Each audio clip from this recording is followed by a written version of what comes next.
Bonjour à tous, au menu nos premières impressions au volant de la Renault Mégane, le concept Mercedes IAA de sortie et la bonne santé du marché automobile français. Avant cela, les excuses du patron du groupe Volkswagen France.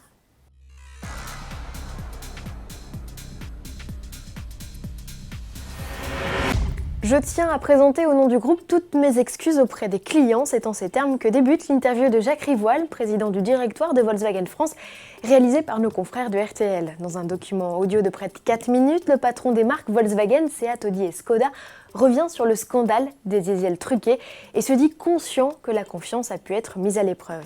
Il compte sur la vague de rappel prévue début 2016 pour la restaurer et bien évidemment rassurer les clients. Écoutez.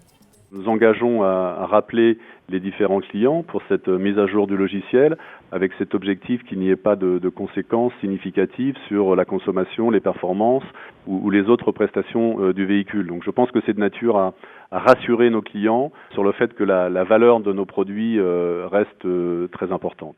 Environ 950 000 véhicules sont concernés par cette mise à jour logicielle agrémentée sur les 1,6 litre TDI de la greffe d'une pièce en plastique devant le débitmètre d'air. Pour connaître les dernières actualités sur le scandale, rendez-vous sur autoplus.fr, rubrique Affaires VV. Un scandale qui n'ébranle pas les ventes du groupe en France, c'est même le contraire, le nombre d'immatriculations a augmenté de 4,7% en novembre. Globalement, le marché de la voiture neuve se porte bien avec une progression des ventes de 11,3% sur le mois. Les groupes PSA, Peugeot, Citroën et Renault enregistrent respectivement une hausse des immatriculations de 13,1% et 8,3%. Renault pénalisé par les mauvais résultats de Dacia dont les ventes ont chuté de 33% sur le mois. La Clio 4 reste, elle, la voiture préférée des Français sur les 11 premiers mois de l'année, devant les Peugeot 208 et 308. Compact au lion qui pourrait bien souffrir dès 2016 de l'arrivée de sa principale rivale, la nouvelle Mégane. Une berline de 4e génération qu'Autoplus a pu essayer dans sa version DCI de 130 chevaux. Écoutez. Contact le 1,6 litre diesel, déjà connu, s'avère ici très bien insonorisé, tout comme l'ensemble de la voiture, même à haute vitesse. Le couple important permet des relances faciles en toutes circonstances, malgré les derniers rapports un peu longs. Côté châssis, notre modèle d'essai en route 17 pouces s'est montré remarquable en confort, tandis que le comportement montre une voiture très saine, difficile à perturber, même si on aurait aimé un peu plus de mordant sur le train avant. Pour les amateurs de dynamisme, il faudra se tourner vers les versions GT à 4 roues directrices. Retrouvez la vidéo complète de cet essai sur essai.autoplus.fr.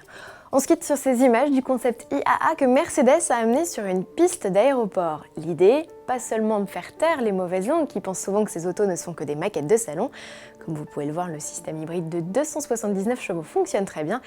Mais il est aussi question ici de faire un parallèle avec les technologies aéronautiques, puisque tel un Concorde, le concept s'allonge. L'opération est ici ciblée sur la partie arrière du véhicule qui peut gagner jusqu'à 39 cm, de quoi optimiser évidemment l'aérodynamique. Bilan, le CX, le coefficient de pénétration dans l'air, est exceptionnellement bas avec une valeur de seulement 0,19. Reste désormais à savoir si ces technologies gagneront un jour nos véhicules de série. Je vous donne rendez-vous dès demain où la 911 Turbo sera la vedette. À demain.